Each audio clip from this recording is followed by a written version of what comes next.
सत श्री अकाल। तुसीं देख रहे हो Punjab mail USA TV. Program है पंजाब अपडेट और पंजाब ਦੀਆਂ ਵੱਡੀਆਂ ਖਬਰਾਂ ਦੇ ਉੱਤੇ ਅਸੀਂ ਅਪਡੇਟ ਲੈ ਕੇ ਆਉਂਦੇ ਹਾਂ। ਫਿਲਹਾਲ ਜਦੋਂ ਇੱਕ ਵੱਡੀ ਖਬਰ ਦੀ ਗੱਲ ਕਰੀਏ ਤੇ 14 ਅਕਤੂਬਰ ਦਾ ਦਿਨ ਅਹਿਮ ਹੈ ਪੰਜਾਬੀਆਂ ਦੇ ਲਈ, ਕਿਉਂਕਿ ਉਸ ਦਿਨ ਬਾਈਬਲ ਕਲਾਂ ਗੋਲੀकांड ਹੁੰਦਾ ਹੈ। ਉਹਦੀ ਬਰਸੀ ਦੇ ਮੌਕੇ ਅਰਦਾਸ ਤੇ ਭੋਗ ਜਿਹੜੇ ਨੇ ਉਹ ਪਾਏ ਗਏ ਗੁਰਦੁਆਰਾ ਸਾਹਿਬਾਨਾਂ ਦੇ ਵਿਖੇ, ਔਰ ਅਰਦਾਸ ਕੀਤੀ ਗਈ ਕਿ ਧਰਮ ਜਿਹੜਾ ਹੈ ਉਹਦੇ ਤੇ ਇਦਾਂ ਦੀ ਵਿਪਤਾ ਮੁੜ ਕੇ ਨਾ ਆਵੇ।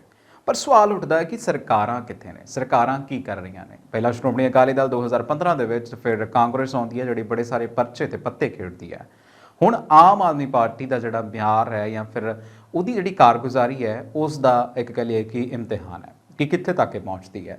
ਫਿਲਹਾਲ ਜਿੰਨੇ ਸਮਾਂ ਬੀਤ ਗਿਆ, ਤਕਰੀਬਨ 6 ਮਹੀਨੇ ਹੋ ਗਏ ਆ, ਇਹ ਇਮਤਿਹਾਨ ਦੇ ਵਿੱਚੋਂ ਪਾਸ ਹੁੰਦੀ ਨਜ਼ਰ ਨਹੀਂ ਆ ਰਹੀ। ਚਲੋ ਮੈਂ ਅੱਜ ਉਹਦੇ ਤੇ ਗੱਲ ਕਰਾਂਗਾ ਕਿ ਕੀ ਹੋਇਆ, ਕਿਸ ਤਰੀਕੇ ਦੇ ਨਾਲ ਜਿਹੜਾ ਬਾਈਬਲ ਕਲਾਂ ਜਿਹੜਾ ਮੁੱਦਾ ਹੈ ਉਹਨੂੰ ਲੈ ਕੇ ਅੱਗੇ ਕਾਰਵਾਈਆਂ ਕੀ ਹੋ ਰਹੀਆਂ। ਬਾਈਬਲ ਕਲਾਂ ਗੋਲੀकांड ਦੇ 7 ਸਾਲ ਕੁੰਵਰ ਵਿਜੇ ਪ੍ਰਤਾਪ ਨੇ ਸਰਕਾਰ ਦੇ ਉੱਪਰ ਸਵਾਲ ਚੁੱਕੇ ਨੇ। ਸਾਬਕਾ ਪੁਲਿਸ ਅਫਸਰ ਅਤੇ ਆਮ ਆਦਮੀ ਪਾਰਟੀ ਦੇ ਵਿਧਾਇਕ ਕੁੰਵਰ ਵਿਜੇ ਪ੍ਰਤਾਪ ਸਿੰਘ ਨੇ ਬਾਈਬਲ ਕਲਾਂ ਵਿਖੇ ਬੋਲਦਿਆਂ ਆਪਣੀ ਹੀ ਸਰਕਾਰ ਉੱਪਰ ਕਈ ਤਰ੍ਹਾਂ ਦੇ ਸਵਾਲ ਚੁੱਕੇ ਨੇ। ਉਹਨਾਂ ਨੇ ਆਪਣੇ ਭਾਸ਼ਣ ਦੇ ਵਿੱਚ ਪੰਜਾਬ ਵਿਧਾਨ ਸਭਾ ਦੇ ਸਪੀਕਰ ਕੁਲਤਾਰ ਸਿੰਘ ਸੰਧਵਾ ਨੂੰ ਸੰਬੋਧਨ ਕਰਦਿਆਂ ਕਿਹਾ ਕਿ ਉਹ ਵਿਧਾਨ ਸਭਾ ਦੇ ਵਿੱਚ ਉਹਨਾਂ ਨੂੰ ਬੇਅਦਬੀ ਦੇ ਮੁੱਦੇ ਉੱਪਰ ਬੋਲਣ ਦੀ ਇਜਾਜ਼ਤ ਦੇਣ। ਉਹਨਾਂ ਅੱਗੇ ਕਿਹਾ ਕਿ ਜੇਕਰ ਉਹਨਾਂ ਦੀ ਰਿਪੋਰਟ ਦੇ ਵਿੱਚ ਇੱਕ ਵੀ ਗੱਲ ਗਲਤ ਹੋ ਜਾਵੇ ਤਾਂ ਉਹ ਅਸਤੀਫਾ ਦੇ ਦੇਣਗੇ। ਕੁੰਵਰ ਵਿਜੇ ਪ੍ਰਤਾਪ ਸਿੰਘ ਨੇ ਕੈਪਟਨ ਅਮਰਿੰਦਰ ਸਿੰਘ ਦੀ ਅਗਵਾਈ ਵਾਲੀ ਕਾਂਗਰਸ ਸਰਕਾਰ ਨੂੰ ਵੀ ਬੇਅਦਬੀ ਦੇ ਮੁੱਦੇ ਉੱਤੇ ਕਟਹਿਰੇ ਦੇ ਵਿੱਚ ਖੜਾ ਕਰ ਦਿੱਤਾ। ਕੁੰਵਰ ਵਿਜੇ ਪ੍ਰਤਾਪ ਸਿੰਘ ਨੇ ਕਿਹਾ ਕਿ ਉਹਨਾਂ ਦੀ ਰਿਪੋਰਟ ਦੇ ਵਿੱਚ ਬੇਅਦਬੀ ਦੇ ਮਾਮਲੇ ਨੂੰ ਲੈ ਕੇ ਬਾਦਲ ਪਰਿਵਾਰ ਦਾ ਥਾਂ ਤੇ ਜ਼ਿਕਰ ਹੈ, ਔਰ ਬਾਈਬਲ ਕਲਾਂ ਗੋਲੀकांड ਦੇ 7 ਸਾਲ ਪੂਰੇ ਹੋਏ ਨੇ। ਆਪ ਵਿਧਾਇਕ ਕੁੰਵਰ ਵਿਜੇ ਪ੍ਰਤਾਪ ਦੀ ਮੈਂ ਗੱਲ ਕਰ ਰਿਹਾ ਕਿ ਉਹਨਾਂ ਨੇ ਆਪਣੀ ਸਰਕਾਰ ਦੇ ਉੱਤੇ ਸਵਾਲ ਚੁੱਕੇ ਨੇ। ਵਿਧਾਨ ਸਭਾ ਦੇ ਉੱਤੇ ਉਹਨਾਂ ਨੇ ਇਹ ਵੀ ਕਿਹਾ ਕਿ ਮੈਨੂੰ ਬੋਲਣ ਦੀ ਇਜਾਜ਼ਤ ਦਿੱਤੀ ਜਾਵੇ ਇਸ ਖਾਸ ਮੁੱਦੇ ਦੇ ਉੱਤੇ। ਗੁਰਦੁਆਰਾ ਟਿੱਬੀ ਸਾਹਿਬ ਵਿਖੇ ਇਨਸਾਫ ਦੀ ਅਰਦਾਸ ਹੋਈ ਹੈ। ਅੱਜ 14 ਅਕਤੂਬਰ 2015 ਨੂੰ ਪੁਲਿਸ ਫਾਇਰਿੰਗ ਦੇ ਵਿੱਚ 2 ਸਿੱਖਾਂ ਦੀ ਮੌਤ ਹੋ ਗਈ ਸੀ। ਭਗਵਾਨ ਕ੍ਰਿਸ਼ਨ ਸਿੰਘ ਅਤੇ ਗੁਰਜੀਤ ਸਿੰਘ ਦੀ ਮੌਤ ਹੋ ਗਈ। ਬਾਈਬਲ ਕਲਾਂ ਗੋਲੀकांड ਬਹੁਤ ਲੰਬੇਰਾ ਸਮਾਂ ਹੋ ਗਿਆ। 14 ਅਕਤੂਬਰ 2015 ਇਹ ਅੱਜ ਹੈ 2022 ਔਰ 7 ਸਾਲ ਹੋ ਗਏ ਨੇ। ਬਾਈਬਲ ਕਲਾਂ ਗੋਲੀकांड ਅਤੇ ਬੇਅਦਬੀ ਦੇ 7 ਸਾਲਾਂ ਬਾਅਦ ਲੋਕ ਮੁਲਜ਼ਮਾਂ ਨੂੰ ਸਜ਼ਾ ਦਿਵਾਉਣ ਦੇ ਲਈ ਸੰਘਰਸ਼ ਕਰ ਰਹੇ ਨੇ। ਜਦੋਂ ਅਸੀਂ ਕਹਿੰਦੇ ਹਾਂ ਕਿ ਪੰਜਾਬ ਦੇ ਵਿੱਚ ਇੱਕ ਬਹੁਤੀ ਖਲਕਤ ਜਿਹੜੀ ਹੈ ਉਹ ਸਿੱਖ ਧਰਮ ਦੇ ਨਾਲ ਹੈ ਸੰਬੰਧਿਤ ਹੈ, 2% ਜਿਹਨੂੰ ਅਸੀਂ ਕਹਿੰਦੇ ਹਾਂ ਕਿ ਦੁਨੀਆ ਦੀ ਆਬਾਦੀ ਹੈ, ਪਰ ਫਿਰ ਵੀ ਜੇ ਅਸੀਂ ਗੱਲ ਕੀਤੀ ਜਾਵੇ ਤਾਂ ਪੰਜਾਬ ਦੇ ਵਿੱਚ ਉਹਨਾਂ ਦੀ ਬਹੁਤਾਤ ਹੈ, ਪਰ ਫਿਰ ਵੀ ਇੱਥੇ ਇਨਸਾਫ ਨਾ ਮਿਲੇ ਤੇ ਆਪਣੇ ਆਪ ਦੇ ਵਿੱਚ ਬੜੀ ਵੱਡੀ ਗੱਲ ਹੈ। ਬਾਈਬਲ ਕਲਾਂ ਦੇ ਗੁਰਦੁਆਰਾ ਟਿੱਬੀ ਸਾਹਿਬ ਵਿਖੇ ਲੋਕਾਂ ਦੇ ਵੱਲੋਂ ਇਨਸਾਫ ਦੀ ਮੰਗ ਕਰਦਿਆਂ ਪਾਠ ਦੇ ਭੋਗ ਪਾਏ ਗਏ। ਇਸ ਸਮਾਗਮ ਦੇ ਵਿੱਚ ਸੰਗਰੂਰ ਤੋਂ ਲੋਕ ਸਭਾ ਮੈਂਬਰ ਸਿਮਰਨਜੀਤ ਸਿੰਘ ਮਾਨ, ਵਾਰਿਸ ਪੰਜਾਬ ਜਥੇਬੰਦੀ ਦੇ ਪ੍ਰਧਾਨ ਅੰਮ੍ਰਿਤਪਾਲ ਸਿੰਘ ਅਤੇ ਅਮਰੀਕ ਸਿੰਘ ਅਜਨਾਲਾ ਵੀ ਪਹੁੰਚੇ ਹੋਏ ਸਨ। 14 ਅਕਤੂਬਰ 2015 ਨੂੰ ਬਾਈਬਲ ਕਲਾਂ ਦੇ ਵਿੱਚ ਹੋਈ ਕਥਿਤ ਪੁਲਿਸ ਫਾਇਰਿੰਗ ਦੇ ਵਿੱਚ ਭਗਵਾਨ ਕ੍ਰਿਸ਼ਨ ਸਿੰਘ ਅਤੇ ਗੁਰਜੀਤ ਸਿੰਘ ਦੀ ਮੌਤ ਹੋ ਗਈ ਸੀ। 1 ਜੂਨ ਨੂੰ ਬੁਰਜ ਜਵਾਰ ਸਿੰਘ ਵਾਲਾ ਤੋਂ ਗੁਰੂ ਗ੍ਰੰਥ ਸਾਹਿਬ ਚੋਰੀ ਹੋਏ ਸਨ ਅਤੇ 12 ਅਕਤੂਬਰ ਨੂੰ ਗੁਰੂ ਗ੍ਰੰਥ ਸਾਹਿਬ ਦੇ ਵਰਕੇ ਮਿਲੇ ਸਨ। ਪੰਜਾਬ ਵਿਧਾਨ ਸਭਾ ਦੇ ਸਪੀਕਰ ਕੁਲਤਾਰ ਸਿੰਘ ਸੰਧਵਾ ਮ੍ਰਿਤਕ ਗੁਰਜੀਤ ਸਿੰਘ ਦੇ ਘਰ ਪਹੁੰਚੇ। ਪੱਤਰਕਾਰਾਂ ਦੇ ਨਾਲ ਗੱਲਬਾਤ ਕਰਦਿਆਂ ਕਿਹਾ ਕਿ ਸਰਕਾਰ ਕੇਸ ਨੂੰ ਲੈ ਕੇ ਪੂਰੀ ਤਰ੍ਹਾਂ ਸੰਜੀਦਾ ਹੈ। ਜੇ ਸੰਜੀਦਾ ਹੈ ਤਾਂ 6 ਮਹੀਨਿਆਂ ਦੇ ਵਿੱਚ ਕਾਰਵਾਈ ਕਿੱਥੇ ਹੈ।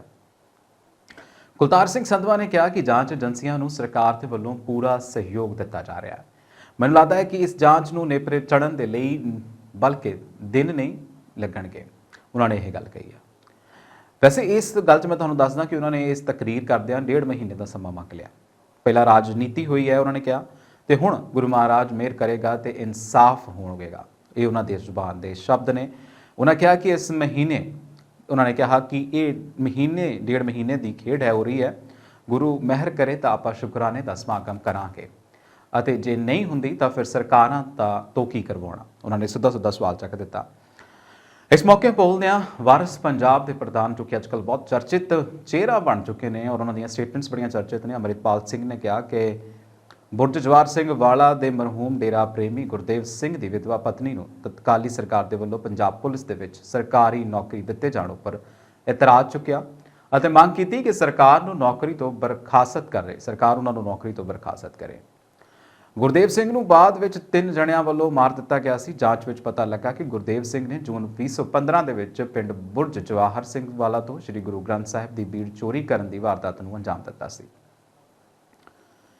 1849 ਦੇ ਵਿੱਚ ਸੱਤਾ ਸਿੱਖਾਂ ਦੇ ਹੱਥੋਂ ਨਿਕਲੀ ਹੈ।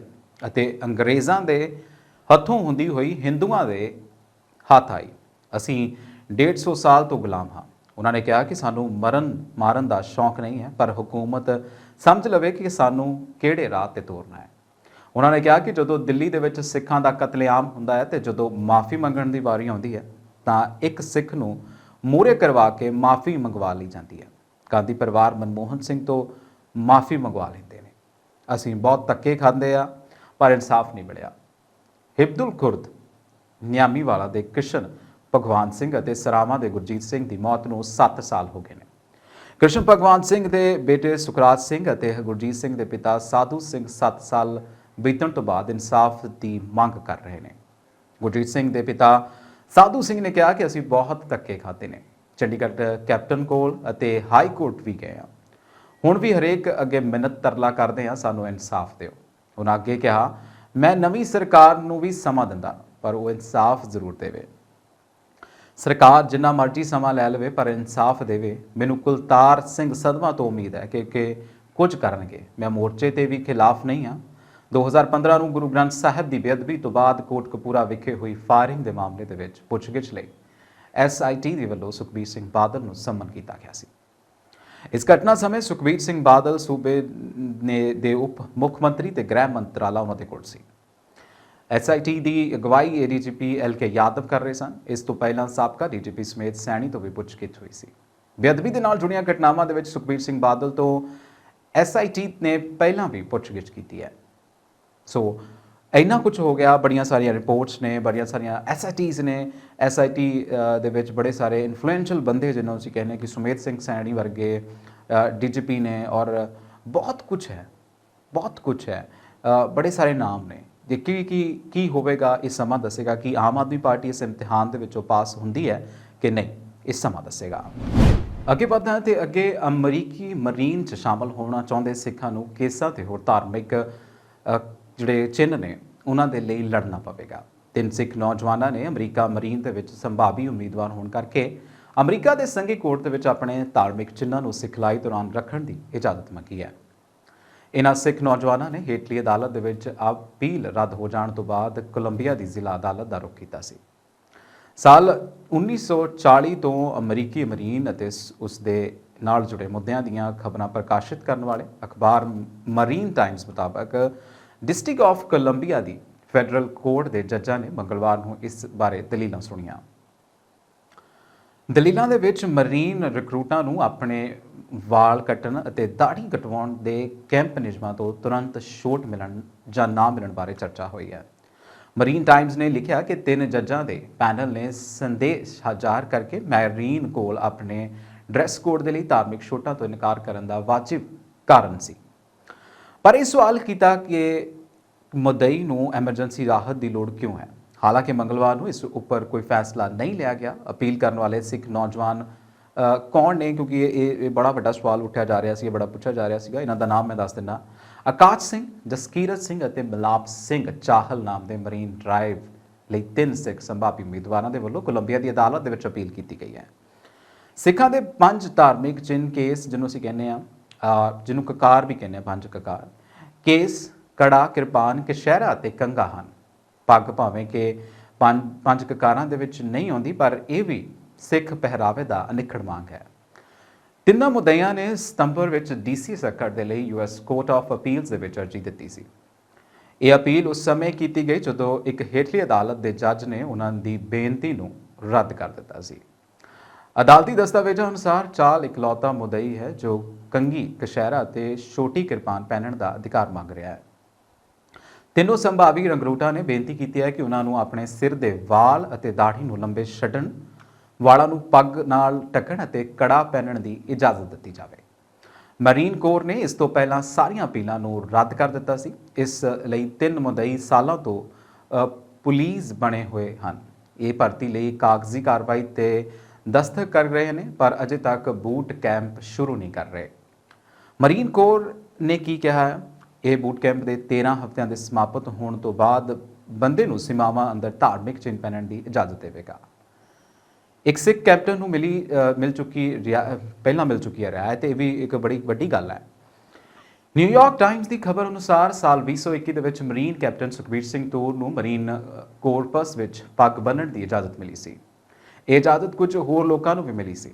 ਇਹ ਇਜਾਜ਼ਤ ਆਮ ਡਿਊਟੀ ਕਰਨ ਵੇਲੇ ਹੀ ਮਿਲੀ ਸੀ, ਪਰ ਕਿਸੇ ਮਿਸ਼ਨ ਉੱਤੇ ਕੰਮ ਕਰਨ ਵੇਲੇ ਜਾਂ ਮਰੀਨ ਦੇ ਕਿਸੇ ਸਮਾਗਮ ਦੇ ਵੇਲੇ ਇਹ ਇਜਾਜ਼ਤ ਨਹੀਂ ਸੀ। ਬੂਟ ਕੈਂਪ ਵੱਖਰਾ, ਕੋਰਟ ਤੇ ਵਕੀਲ ਕਹਿੰਦੇ ਨੇ ਕਿ ਬੂਟ ਕੈਂਪ ਵੱਖਰਾ ਹੁੰਦਾ ਹੈ ਔਰ ਜਦੋਂ ਤੁਸੀਂ ਆਮ ਡਿਊਟੀ ਤੇ ਹੁੰਦੇ ਹੋ ਵੱਖਰਾ ਹੁੰਦਾ ਹੈ। ਉਹ ਕਹਿੰਦੇ ਨੇ ਕਿ ਮਰੀਨ ਕੋਰ ਨੂੰ ਇੱਕ ਸਾਂਝੀ ਸਮੁੰਦਰੀ ਪਛਾਣ ਨੂੰ ਸਥਾਪਿਤ ਕਰਨ ਦੇ ਲਈ ਆਪਣੇ ਭਰਤੀ ਕੀਤੇ ਜਵਾਨਾਂ ਵਿੱਚ ਦਿਖਦੀ ਇਕਸਾਰਤਾ ਦੀ ਲੋੜ ਹੁੰਦੀ ਹੈ। ਇੱਕ ਸਿੱਖ ਕੈਪਟਨ ਨੂੰ ਮਿਲ ਚੁੱਕੀ ਰਿਆਤ ਜਿਹੜੀ ਹੈ ਉਹਦੇ ਤੇ ਵੀ ਗੱਲ ਕਰਾਂਗੇ। ਨਿਊਯਾਰਕ ਟਾਈਮਜ਼ ਦੀ ਖਬਰ ਅਨੁਸਾਰ 2021 ਵਿੱਚ ਮਰੀਨ ਕੈਪਟਨ ਸੁਖਬੀਰ ਤੂਰ ਨੂੰ ਮਰੀਨ ਕੋਰਪਸ ਦੇ ਵਿੱਚ ਪੱਗ ਬੰਨ੍ਹਣ ਦੀ ਇਜਾਜ਼ਤ ਮਿਲੀ ਸੀ। ਇਹ ਇਜਾਜ਼ਤ ਕੁਝ ਹੋਰ ਲੋਕਾਂ ਨੂੰ ਵੀ ਮਿਲੀ ਹੈ, ਮੈਂ ਪਹਿਲਾਂ ਵੀ ਦੱਸ ਚੁੱਕਾ ਹਾਂ। ਇਹ ਇਜਾਜ਼ਤ ਫਿਰ ਵੀ ਉਹ ਇੱਕ ਜਿਹੜੀ ਕਹਿੰਦੇ ਕੰਸਟ੍ਰੇਨ ਹੈ ਕਿ ਆਮ ਡਿਊਟੀ ਦੇ ਵਿੱਚ ਮਿਲੀ ਹੈ। ਕਿਸੇ ਮਿਸ਼ਨ ਦੇ ਉੱਤੇ ਜਦੋਂ ਹੈ ਉਸ ਸਮੇਂ ਇਜਾਜ਼ਤ ਨਹੀਂ ਦਿੱਤੀ ਜਾ ਸਕਦੀ। ਮਰੀਨ ਦੇ ਮੁੱਛਾਂ ਤੇ ਦਾੜੀ ਬਾਰੇ ਨਿਯਮ, ਮਰੀਨ ਦੇ ਨਿਯਮਾਂ ਮੁਤਾਬਕ ਸਿਵਾਏ ਮੁੱਛਾਂ ਦੇ ਬਾਕੀ ਚਿਹਰਾ ਕਲੀਨ ਸ਼ੇਵ ਹੋਣਾ ਚਾਹੀਦਾ ਹੈ। ਵਿਅਕਤੀਗਤ ਤੌਰ ਉੱਪਰ ਮੁੱਛਾਂ ਦੇ ਵਾਲ ਪੂਰੀ ਤਰ੍ਹਾਂ ਵਧੇ ਹੋਏ ਯਾਨੀ ਕਿ 1 ਜਾਂ 2 ਇੰਚ ਤੋਂ ਵੱਧ ਨਹੀਂ ਹੋਣੇ ਚਾਹੀਦੇ। ਮੁੱਛਾਂ, ਭਰਵੱਟਿਆਂ ਅਤੇ ਪਲਕਾਂ ਨੂੰ ਛੱਡ ਕੇ ਚਿਹਰੇ ਤੇ ਵਾਲ ਉਦੋਂ ਹੀ ਉਗਾਏ ਜਾ ਸਕਦੇ ਨੇ ਜਦੋਂ ਕਿਸੇ ਮੈਡੀਕਲ ਅਫਸਰ ਨੇ ਸ਼ੇਵ ਨਾ ਕਰਨ ਲਈ ਕਿਹਾ ਹੋਵੇ। ਅਜਿਹਾ ਤਾਂ ਹੀ ਹੁੰਦਾ ਹੈ ਜੇਕਰ ਸ਼ੇਵ ਵਿਅਕਤੀ ਦੀ ਸਿਹਤ ਲਈ ਅਸਥਾਈ ਤੌਰ ਤੇ ਹਾਨੀਕਾਰਕ ਹੋਵੇ। ਤੁਸੀਂ ਹਿਸਾਬ ਲਾ ਸਕਦੇ ਹੋ ਕਿ ਇਹ ਹੁਣ ਜਿਹੜੇ ਤਿੰਨੋਂ ਸਿੱਖ ਨੇ ਉਹ ਆਪਣੀ ਇਸ ਲੜਾਈ ਨੂੰ ਲੜ ਰਹੇ ਨੇ ਔਰ ਬੂਟ ਕੈਂਪ ਦੇ ਵਿੱਚ ਇਹ ਸਭ ਕੁਝ ਇਹਨਾਂ ਨੂੰ ਮਿਲੇਗਾ ਜਾਂ ਇਹਨਾਂ ਨੂੰ ਉਹਦੀ ਆਗਿਆ ਹੋਏਗੀ ਕਿ ਨਹੀਂ ਹੋਏਗੀ, ਇਹ ਹੁਣ ਇਹ ਜਜਮੈਂਟ ਦੱਸੇਗੀ। ਫਿਲਹਾਲ ਇਹ ਵੱਡੀ ਖਬਰ ਸੀ ਜਿਹੜੀ ਕਿ ਪੰਜਾਬੀਆਂ ਦੇ ਨਾਲ ਜਾਂ ਅਮਰੀਕਨ ਪੰਜਾਬੀਆਂ ਜਾਂ ਇੰਟਰਨੈਸ਼ਨਲ ਪੰਜਾਬੀਆਂ ਦੇ ਨਾਲ ਵੀ ਵਾਬਸਤਾ ਹੈ। ਅੱਗੇ ਵਧਦਾ ਹੈ ਤੇ ਪੰਜਾਬ ਦੇ ਵਿੱਚ ਕਿਉਂਕਿ ਹੁਣ ਸੀਜ਼ਨ ਝੋਨੇ ਦਾ ਆਇਆ ਤੇ ਪੰਜਾਬ ਦੇ ਵਿੱਚ ਪਰਾਲੀ ਸਾੜਨ ਨੂੰ ਲੈ ਕੇ ਬੜਾ ਕੁਝ ਹੋ ਰਿਹਾ। ਪੰਜਾਬ 'ਚ ਪਰਾਲੀ ਸਿਰਫ ਸਾੜੀ ਹੀ ਨਹੀਂ ਜਾਂਦੀ, ਮੈਂ ਤੁਹਾਨੂੰ ਦੱਸਦਾ, ਉਸ ਦੀ ਮਦਦ ਦੇ ਨਾਲ ਬਿਜਲੀ ਵੀ ਪੈਦਾ ਹੋ ਰਹੀ ਹੈ ਬਹੁਤ ਸਾਰੀਆਂ ਜਗ੍ਹਾ ਦੇ ਉੱਤੇ। ਪ੍ਰਕਿਰਿਆ ਕੀ ਹੈ ਉਹਦੇ ਬਾਰੇ ਮੈਂ ਗੱਲ ਕਰਦਾ। ਜਦੋਂ ਮੈਂ ਪਰਾਲੀ ਨੂੰ ਅੱਗ ਲੱਗੀ ਦੇਖਦਾ ਤਾਂ ਮੈਨੂੰ ਬਹੁਤ ਦੁੱਖ ਹੁੰਦਾ ਹੈ ਅਤੇ ਸੋਚਦਾ ਹਾਂ ਕਿ ਇਹ ਪਰਾਲੀ ਨਹੀਂ ਬਲਕਿ ਪੈਸਿਆਂ ਨੂੰ ਅੱਗ ਲਾਈ ਹੈ। ਇਹ ਬੜੇ ਸਾਰੇ ਜਿਹੜੇ ਸੀਨੀਅਰ ਜਿਹੜੇ ਕੰਜ਼ਰਵੇਸ਼ਨ ਦੇ ਉੱਤੇ ਲੱਗੇ ਹੋਏ ਨੇ ਜਾਂ ਫਿਰ ਇਨਵਾਇਰਮੈਂਟਲਿਸਟ ਨੇ ਉਹ ਕਹਿੰਦੇ ਨੇ। ਇਹ ਕਹਿਣਾ ਹੈ ਪਰਾਲੀ ਤੋਂ ਬਿਜਲੀ ਪੈਦਾ ਕਰਕੇ ਆਪਣੀ ਫੈਕਟਰੀ ਚਲਾਉਣ ਵਾਲੇ Shri Ganesh ਐਡੀਬਲਸ private limited company ਦੇ ਐਮਡੀ ਹੰਸਰਾਜ ਗਰਗ ਦਾ। Shri Ganesh ਐਡੀਬਲਸ private limited company ਖਾਣ ਵਾਲਾ ਤੇਲ ਤਿਆਰ ਕਰਦੀ ਹੈ ਅਤੇ ਇਹ ਪਲਾਂਟ ਪੰਜਾਬ ਦੇ ਜ਼ਿਲ੍ਹਾ ਫਤਿਹਗੜ੍ਹ ਸਾਹਿਬ ਦੇ ਅਲਮਲੋ ਇਲਾਕੇ ਦੇ ਸ਼ਾਹਪੁਰ ਪਿੰਡ ਦੇ ਵਿੱਚ ਸਥਾਪਿਤ ਹੈ। ਇਸ ਪਲਾਂਟ ਨੂੰ ਚਲਾਉਣ ਦੇ ਲਈ ਜੋ ਬਿਜਲੀ ਵਰਤੀ ਜਾਂਦੀ ਹੈ ਉਸ ਨੂੰ ਪੈਦਾ ਕਰਨ ਲਈ ਪਰਾਲੀ ਨੂੰ ਬਾਲਣ ਦੇ ਤੌਰ ਤੇ ਵਰਤਿਆ ਜਾਂਦਾ ਹੈ। ਕੰਪਨੀ ਦਾ ਦਾਅਵਾ ਹੈ ਕਿ ਇਸ ਦੇ ਨਾਲ ਉਹਨਾਂ ਦੀ ਪੈਸੇ ਦੀ ਤਾਂ ਬਚਤ ਹੁੰਦੀ ਹੈ ਤੇ ਨਾਲ ਹੀ ਸਭ ਤੋਂ ਵੱਧ ਫਾਇਦਾ ਵਾਤਾਵਰਣ ਨੂੰ ਹੁੰਦਾ ਹੈ। ਕਿਵੇਂ ਪੈਦਾ ਹੁੰਦੀ ਹੈ ਪਰਾਲੀ ਦੀ ਮਦਦ ਦੇ ਨਾਲ ਬਿਜਲੀ, ਇਹ ਦੱਸਦੇ ਹਾਂ। Shri Ganesh edible private limited company ਦੇ ਐਮਡੀ ਹੰਸਰਾਜ ਗਰਗ ਨੇ ਦੱਸਿਆ ਕਿ ਉਹ ਪਿਛਲੇ 8 ਸਾਲਾਂ ਤੋਂ ਪਰਾਲੀ ਦੀ ਮਦਦ ਦੇ ਨਾਲ ਤਿਆਰ ਕੀਤੀ ਗਈ ਬਿਜਲੀ ਆਪਣੇ ਪਲਾਂਟ 'ਚ ਚਲਾਉਂਦੇ ਨੇ। ਸ਼ੁਰੂ ਵਿੱਚ ਉਹਨਾਂ ਨੇ ਵਿਦੇਸ਼ੀ ਕੰਪਨੀ ਦੀ ਸਹਾਇਤਾ ਦੇ ਨਾਲ 3 ਮੈਗਾਵਾਟ ਦਾ ਕੋ ਜਨਰੇਸ਼ਨ ਪਾਵਰ ਪਲਾਂਟ ਸਥਾਪਿਤ ਕੀਤਾ ਸੀ ਅਤੇ ਹੁਣ ਇਸ ਦੀ ਸਮਰੱਥਾ ਵਧਾ ਕੇ 15 ਮੈਗਾਵਾਟ ਕਰ ਰੱਖੀ ਹੈ। ਉਹਨਾਂ ਦੱਸਿਆ ਕਿ ਪਰਾਲੀ ਅਸਲ ਦੇ ਵਿੱਚ ਸਭ ਤੋਂ ਸਸਤਾ ਊਰਜਾ ਪੈਦਾ ਕਰਨ ਦਾ ਸਰੋਤ ਹੈ। ਉਹਨਾਂ ਦੱਸਿਆ ਕਿ ਪਰਾਲੀ ਨੂੰ ਬੋਇਲਰ ਦੇ ਵਿੱਚ ਇੱਕ ਕੰਟਰੋਲ ਤਾਪਮਾਨ ਦੇ ਵਿੱਚ ਸਾੜਿਆ ਜਾਂਦਾ ਹੈ। ਇਸ ਤੋਂ ਭਾਫ਼ ਪੈਦਾ ਹੁੰਦੀ ਹੈ ਤੇ ਉਹ ਟਰਬਾਈਨ ਦੇ ਬਲੇਡ ਨਾਲ ਟਕਰਾਉਂਦੀ ਹੈ ਅਤੇ ਫਿਰ ਜਦੋਂ ਟਰਬਾਈਨ ਘੁੰਮਦੀ ਹੈ ਤਾਂ ਇਸ ਤੋਂ ਬਿਜਲੀ ਪੈਦਾ ਹੁੰਦੀ ਹੈ। ਪਰਾਲੀ ਦੀ ਮਦਦ ਦੇ ਨਾਲ ਪੈਦਾ ਕੀਤੀ ਜਾ ਰਹੀ ਹੈ ਬਿਜਲੀ, ਪਰ ਅਜੇ ਤੱਕ ਇਹਨੂੰ ਸੰਭਾਲਣ ਜਾਂ ਇਸ ਨੂੰ ਲੋਕਾਂ ਤੱਕ ਕਿਉਂ ਨਹੀਂ ਪਹੁੰਚਾਇਆ ਗਿਆ। ਪਰਾਲੀ ਦੀ ਮਦਦ ਦੇ ਨਾਲ ਪੈਦਾ ਹੋਈ ਬਿਜਲੀ ਗ੍ਰਿਡ ਦੀ ਬਿਜਲੀ ਨਾਲੋਂ ਸਸਤੀ ਹੈ। ਪੰਜਾਬ ਦੇ ਵਿੱਚ ਇਸ ਵਾਰ ਕਰੀਬ 3 ਮਿਲੀਅਨ ਹੈਕਟੇਅਰ ਰਕਬੇ ਦੇ ਵਿੱਚ ਝੋਨੇ ਦੀ ਕਾਸ਼ਤ ਕੀਤੀ ਗਈ ਹੈ। ਇਸ ਵਿੱਚੋਂ 2 ਕਰੋੜ ਟਨ ਝੋਨੇ ਦੀ ਪਰਾਲੀ ਪੈਦਾ ਹੋਣ ਦੀ ਸੰਭਾਵਨਾ ਹੈ। ਹੁਣ ਗੱਲ ਕਰਦੇ ਹਾਂ ਕਿ ਕੀ ਹੈ। ਸੌਖਾ ਨਹੀਂ ਸੀ ਪਰਾਲੀ ਤੋਂ ਬਿਜਲੀ ਪੈਦਾ ਕਰਨਾ, ਕਿਉਂਕਿ ਇਹ ਜਿਹੜੇ ਹੰਸਰਾਜ ਗਰਗ ਕਹਿ ਰਹੇ ਨੇ। ਹੰਸਰਾਜ ਗਰਗ ਦੱਸਦੇ ਨੇ ਕਿ ਕੁਝ ਸਾਲ ਪਹਿਲਾਂ ਫਿਊਲ ਦੀਆਂ ਕੀਮਤਾਂ ਵੱਧ ਜਾਣ ਕਾਰਨ ਪਲਾਂਟ ਨੂੰ ਚਲਾਉਣਾ ਵਿੱਤੀ ਤੌਰ ਤੇ ਬਹੁਤ ਔਖਾ ਹੋ ਰਿਹਾ ਸੀ। ਉਸ ਸਮੇਂ ਉਹਨਾਂ ਨੇ ਸੋਚਿਆ ਕਿ ਅਜਿਹੀ ਚੀਜ਼ ਹੋਵੇ ਜਿਸ ਤੋਂ ਬਿਜਲੀ ਸਸਤੀ ਵੀ ਪੈਦਾ ਹੋਵੇ ਅਤੇ ਉਹ ਚੀਜ਼ ਮਿਲ ਵੀ ਆਰਾਮ ਦੇ ਨਾਲ ਜਾਵੇ। ਫਿਰ ਉਸ ਸਮੇਂ ਉਹਨਾਂ ਨੇ ਪਰਾਲੀ ਤੋਂ ਬਿਜਲੀ ਪੈਦਾ ਕਰਨ ਦੀ ਤਕਨੀਕ ਬਾਰੇ ਸੋਚਿਆ, ਪਰ ਇਸ ਵਿੱਚ ਸਭ ਤੋਂ ਵੱਡੀ ਦਿੱਕਤ ਸੀ ਪਰਾਲੀ ਇਕੱਠੀ ਕੀਤੀ ਜਾਵੇ। ਇਸ ਲਈ ਉਹਨਾਂ ਨੇ ਕਿਸਾਨਾਂ ਦੇ ਕੋਲ ਪਹੁੰਚ ਕੀਤੀ ਅਤੇ ਉਹਨਾਂ ਨੂੰ ਪਰਾਲੀ ਇਕੱਠੀ ਕਰਨ ਵਾਲੀਆਂ ਮਸ਼ੀਨਾਂ ਮੁਹੱਈਆ ਕਰਵਾਈਆਂ। ਪਹਿਲੇ 2 ਸਾਲ ਦੇ ਵਿੱਚ ਕੋਈ ਖਾਸ ਸਫਲਤਾ ਉਹਨਾਂ ਨੂੰ ਨਹੀਂ ਮਿਲੀ, ਪਰ ਹੌਲੀ-ਹੌਲੀ ਉਹਨਾਂ ਦੀ ਤਕਨੀਕ ਕਾਮਯਾਬ ਹੋ ਗਈ। ਉਹਨਾਂ ਦੱਸਿਆ ਕਿ ਅਜੇ ਵੀ ਪੰਜਾਬ ਦੇ ਲੋਕਾਂ ਨੂੰ ਇਸ ਗੱਲ ਬਾਰੇ ਬਹੁਤ ਘੱਟ ਗਿਆਨ ਹੈ ਕਿ ਪਰਾਲੀ ਦਾ ਸਹੀ ਉਪਯੋਗ ਕਿਵੇਂ ਕਰਨਾ ਹੈ। ਇਸ ਕਰਕੇ ਕਿਸਾਨ ਫਸਲ ਵੱਢਣ ਤੋਂ ਬਾਅਦ ਇਸ ਨੂੰ ਅੱਗ ਲਗਾ ਦਿੰਦੇ ਨੇ। ਉਹਨਾਂ ਆਖਿਆ ਕਿ ਆਮ ਲੋਕਾਂ ਲਈ ਪਰਾਲੀ ਇੱਕ ਬੇਕਾਰ ਚੀਜ਼ ਹੈ, ਪਰ ਸਾਡੇ ਲਈ ਇਹ ਸੋਨੇ ਤੋਂ ਘੱਟ ਨਹੀਂ ਹੈ। ਪਰਾਲੀ ਦੀ ਮਦਦ ਦੇ ਨਾਲ ਊਰਜਾ ਪੈਦਾ ਕਰਨਾ ਇੱਕ ਬਹੁਤ ਹੀ ਸਸਤੀ ਅਤੇ ਕਾਰਗਰ ਹੈ। ਉਹਨਾਂ ਦੱਸਿਆ ਕਿ ਇਸ ਤਰ੍ਹਾਂ ਬਿਜਲੀ ਪੈਦਾ ਹੋਣ ਦੇ ਨਾਲ ਵਾਤਾਵਰਣ ਸੁਰੱਖਿਅਤ ਰਹਿੰਦਾ ਹੈ ਤੇ ਨਾਲ ਹੀ ਲੋਕਾਂ ਨੂੰ ਇਸ ਵਿੱਚ ਰੋਜ਼ਗਾਰ ਵੀ ਮਿਲਦਾ ਹੈ। ਉਹਨਾਂ ਮੁਤਾਬਕ ਇਸ ਵਾਰ ਉਹਨਾਂ ਦਾ ਟੀਚਾ 2 ਲੱਖ ਟਨ ਪਰਾਲੀ ਇਕੱਠਾ ਕਰਨ ਦਾ ਹੈ। ਇਸ ਲਈ 400 ਟਰੈਕਟਰ ਦੀ ਵਰਤੋਂ ਹੋ ਰਹੀ ਹੈ। ਟਰੈਕਟਰ ਦੇ ਡਰਾਈਵਰ ਤੋਂ ਇਲਾਵਾ ਪਰਾਲੀ ਨੂੰ ਇਕੱਠਾ ਕਰਨ ਅਤੇ ਫਿਰ ਇਸ ਨੂੰ ਸੰਭਾਲਣ ਲਈ ਮਜ਼ਦੂਰਾਂ ਦੀ ਲੋੜ ਪੈਂਦੀ ਹੈ। ਇਸ ਕਰਕੇ ਪਰਾਲੀ ਸਾਡੇ ਲਈ ਅਤੇ ਇਲਾਕੇ ਦੇ ਲਈ ਬਹੁਤ ਗੁਣਕਾਰੀ ਹੈ। ਉਹਨਾਂ ਦੱਸਿਆ ਹੈ ਕਿ ਜਿਸ ਕਿਸਾਨ ਦੇ ਖੇਤ ਵਿੱਚ ਪਰਾਲੀ ਇਕੱਠੀ ਕੀਤੀ ਜਾਂਦੀ ਹੈ ਉਸ ਨੂੰ ਅਸੀਂ ਪੈਸੇ ਨਹੀਂ ਦਿੰਦੇ, ਪਰ ਕੰਪਨੀ ਦਾ ਜੋ ਠੇਕੇਦਾਰ ਪਰਾਲੀ ਇਕੱਠੀ ਕਰਕੇ ਸਾਨੂੰ ਸਪਲਾਈ ਕਰਦਾ ਹੈ ਉਸ ਨੂੰ 145 ਰੁਪਏ ਪ੍ਰਤੀ ਕੁਇੰਟਲ ਦੇ ਹਿਸਾਬ ਦੇ ਨਾਲ ਪੈਸੇ ਦਿੰਦੇ ਹਾਂ। ਹੰਸਰਾਜ ਗਰਗ ਨੇ ਦੱਸਿਆ ਕਿ 3 ਮੈਗਾਵਾਟ ਦਾ ਪਲਾਂਟ ਸਥਾਪਿਤ ਕਰਨ ਦੇ ਲਈ ਕਰੀਬ 21 ਕਰੋੜ ਦਾ ਖਰਚ ਆਉਂਦਾ ਹੈ ਅਤੇ ਗ੍ਰਿਡ ਦੇ ਮੁਕਾਬਲੇ ਇਸ ਪਲਾਂਟ ਤੋਂ ਪੈਦਾ ਹੋਣ ਵਾਲੀ ਬਿਜਲੀ ਕਾਫੀ ਸਸਤੀ ਪੈਂਦੀ ਹੈ। ਉਹਨਾਂ ਦੱਸਿਆ ਕਿ ਪਰਾਲੀ ਦੀ ਬਿਜਲੀ ਪੈਦਾ ਕਰਕੇ ਅਸੀਂ ਸਾਲਾਨਾ ਕਰੀਬ 8 ਕਰੋੜ ਰੁਪਏ ਦੀ ਬਚਤ ਕਰਦੇ ਹਾਂ। ਉਹਨਾਂ ਕਿਹਾ ਕਿ ਇਸ ਵਿੱਚ ਸਭ ਤੋਂ ਦਿੱਕਤ ਪਰਾਲੀ ਨੂੰ ਸਟੋਰ ਕਰਨ ਦੀ ਹੈ, ਕਿਉਂਕਿ ਕਰੀਬਨ 1 ਮਹੀਨੇ ਦੇ ਅੰਦਰ ਪੂਰੇ ਸਾਲ ਦੀ ਪਰਾਲੀ ਸਟੋਰ ਕਰਨੀ ਪੈਂਦੀ ਹੈ। ਇਸ ਦੇ ਲਈ ਉਹਨਾਂ ਨੇ ਵੱਖ-ਵੱਖ ਥਾਵਾਂ ਉੱਤੇ ਜ਼ਮੀਨ ਲੀਜ਼ ਉੱਤੇ ਲੈ ਕੇ ਇਸ ਨੂੰ ਸਟੋਰ ਕੀਤਾ ਹੋਇਆ ਹੈ। ਹੰਸਰਾਜ ਮੁਤਾਬਕ ਜੇਕਰ ਪੰਜਾਬ ਸਰਕਾਰ ਇਸ ਤਕਨੀਕ ਨੂੰ ਉਤਸ਼ਾਹਿਤ ਕਰੇ ਤਾਂ ਆਉਣ ਵਾਲੇ 3 ਤੋਂ 4 ਸਾਲਾਂ ਵਿੱਚ ਪਰਾਲੀ ਨੂੰ ਕੋਈ ਵੀ ਕਿਸਾਨ ਅੱਗ ਨਹੀਂ ਲਗਾਵੇਗਾ, ਉਲਟਾ ਉਸ ਨੂੰ ਇਸ ਤੋਂ ਆਮਦਨੀ ਹੋਵੇਗੀ। ਹੰਸਰਾਜ ਗਰਗ ਨੇ ਦੱਸਿਆ ਕਿ 3 ਮੈਗਾਵਾਟ ਕੋ ਜਨਰੇਸ਼ਨ ਪਾਵਰ ਪਲਾਂਟ ਚਲਾਉਣ ਦੇ ਲਈ ਕਰੀਬ 40,000 ਟਨ ਪਰਾਲੀ ਦੀ ਖਪਤ ਹੁੰਦੀ ਹੈ ਅਤੇ ਹੁਣ ਪਲਾਂਟ ਉਹ ਵਧਾ ਕੇ 15 ਮੈਗਾਵਾਟ ਕਰਨ ਜਾ ਰਹੇ ਨੇ, ਜਿਸ ਵਿੱਚ ਕਰੀਬ 2 ਲੱਖ ਟਨ ਪਰਾਲੀ ਦੀ ਖਪਤ ਹੋਵੇਗੀ। ਪਰਾਲੀ ਦੀ ਮਦਦ ਦੇ ਨਾਲ ਬਿਜਲੀ ਪੈਦਾ ਕਰਨ ਦੀ ਤਕਨੀਕ ਕਿੰਨੀ ਵਾਜਬ ਹੈ?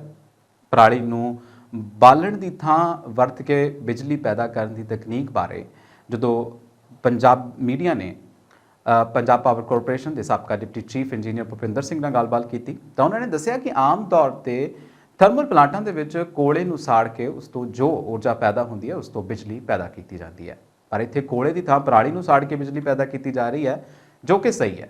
ਉਹਨਾਂ ਦੱਸਿਆ ਕਿ ਕੋਲੇ ਦੇ ਮੁਕਾਬਲੇ ਪਰਾਲੀ ਤੋਂ ਪੈਦਾ ਕੀਤੀ ਗਈ ਬਿਜਲੀ ਕਾਫੀ ਸਸਤੀ ਪੈਦਾ ਹੁੰਦੀ ਹੈ। ਉਹ ਅੱਗੇ ਕਹਿੰਦੇ ਨੇ ਕਿ ਪੰਜਾਬ ਵਿੱਚ ਪਰਾਲੀ ਦੀ ਮਦਦ ਨਾਲ ਪੈਦਾ ਹੋਈ ਬਿਜਲੀ ਨਾਲ ਕੁਝ ਹੋਰ ਪਲਾਂਟ ਚੱਲ ਰਹੇ ਨੇ। ਇਸ ਵਿੱਚ ਕਈ ਦਿੱਕਤਾਂ ਵੀ ਹਨ। ਸਭ ਤੋਂ ਵੱਡੀ ਦਿੱਕਤ ਕਰੀਬ 1 ਮਹੀਨੇ ਦੇ ਵਕਫੇ ਦੇ ਅੰਦਰ ਪੂਰੇ ਸਾਲ ਦੀ ਪਰਾਲੀ ਇਕੱਠੀ ਕਰਨਾ ਤੇ ਫਿਰ ਇਸ ਨੂੰ ਸਟੋਰ ਕਰਨਾ ਸਭ ਤੋਂ ਵੱਡੀ ਚੁਣੌਤੀ ਹੈ। ਇਸ ਕਰਕੇ ਇੱਕ ਛੋਟਾ ਕਾਰੋਬਾਰੀ ਇਸ ਤਕਨੀਕ ਨੂੰ ਅਪਣਾਉਣ ਤੋਂ ਡਰਦਾ ਹੈ। ਦੂਜੇ ਪਾਸੇ ਪੰਜਾਬ ਪ੍ਰਦੂਸ਼ਣ ਕੰਟਰੋਲ ਬੋਰਡ ਦੀ ਵਾਤਾਵਰਣ ਇੰਜੀਨੀਅਰਿੰਗ ਅਨੁਰਾਧਾ ਸ਼ਰਮਾ ਦਾ ਕਹਿਣਾ ਹੈ ਕਿ ਪਰਾਲੀ ਨੂੰ ਸਾੜ ਕੇ ਜੋ ਬਿਜਲੀ ਪੈਦਾ ਕੀਤੀ ਜਾ ਰਹੀ ਹੈ ਉਸ ਦੇ ਨਾਲ ਵਾਤਾਵਰਣ ਦੂਸ਼ਿਤ ਨਹੀਂ ਹੁੰਦਾ, ਕਿਉਂਕਿ ਅਜਿਹੇ ਪਲਾਂਟਾਂ ਦੇ ਵਿੱਚ ਪਰਾਲੀ ਕੰਟਰੋਲ ਵਾਤਾਵਰਣ ਵਿੱਚ ਸਾੜੀ ਜਾਂਦੀ ਹੈ ਜਿਸ ਤੋਂ ਪ੍ਰਦੂਸ਼ਣ ਨਹੀਂ ਹੁੰਦਾ। ਉਹਨਾਂ ਦੱਸਿਆ ਕਿ ਅਜਿਹੇ ਪਲਾਂਟ ਆਨਲਾਈਨ ਤਰੀਕੇ ਦੇ ਨਾਲ ਪੰਜਾਬ ਪ੍ਰਦੂਸ਼ਣ ਕੰਟਰੋਲ ਬੋਰਡ ਨਾਲ ਜੁੜੇ ਹੋਏ ਨੇ ਅਤੇ ਇਸ ਕਰਕੇ ਉਹਨਾਂ ਉੱਤੇ ਪੂਰੀ ਨਜ਼ਰ ਰੱਖੀ ਜਾਂਦੀ ਹੈ। ਪਰਾਲੀ ਪੰਜਾਬ ਪ੍ਰਦੂਸ਼ਣ ਕੰਟਰੋਲ ਬੋਰਡ ਦੇ ਲਈ ਬਹੁਤ ਵੱਡੀ ਚੁਣੌਤੀ ਹੈ, ਇਸ ਲਈ ਕਿਸਾਨਾਂ ਨੂੰ ਜਾਗਰੂਕ ਕੀਤਾ ਜਾ ਰਿਹਾ ਹੈ ਅਤੇ ਇਸ ਦਾ ਫਰਕ ਵੀ ਦੇਖਣ ਨੂੰ ਮਿਲ ਰਿਹਾ ਹੈ। ਕਿਸਾਨ ਕੀ ਕਹਿੰਦੇ ਨੇ? ਜ਼ਿਲ੍ਹਾ ਫਤਿਹਗੜ੍ਹ ਸਾਹਿਬ ਦੇ ਕਿਸਾਨ ਸਤਵਿੰਦਰ ਸਿੰਘ ਦਾ ਕਹਿਣਾ ਹੈ ਕਿ ਉਹ ਪਹਿਲਾਂ ਪਰਾਲੀ ਨੂੰ ਅੱਗ ਲਾਉਂਦੇ ਸਨ ਕਿਉਂਕਿ ਇਸ ਦਾ ਕੋਈ ਹੱਲ ਨਹੀਂ ਸੀ ਅਤੇ ਹੁਣ ਆਖਿਆ ਕਿ ਪਰਾਲੀ ਨੂੰ ਅੱਗ ਲਾਉਣਾ ਕਿਸਾਨਾਂ ਦੀ ਮਜਬੂਰੀ ਹੈ। ਉਹਨਾਂ ਕਿਹਾ ਕਿ ਜੇਕਰ ਇਹ ਨਾ ਹੋਵੇ ਤਾਂ ਅਸੀਂ ਕਦੇ ਨਾ ਕਰੀਏ।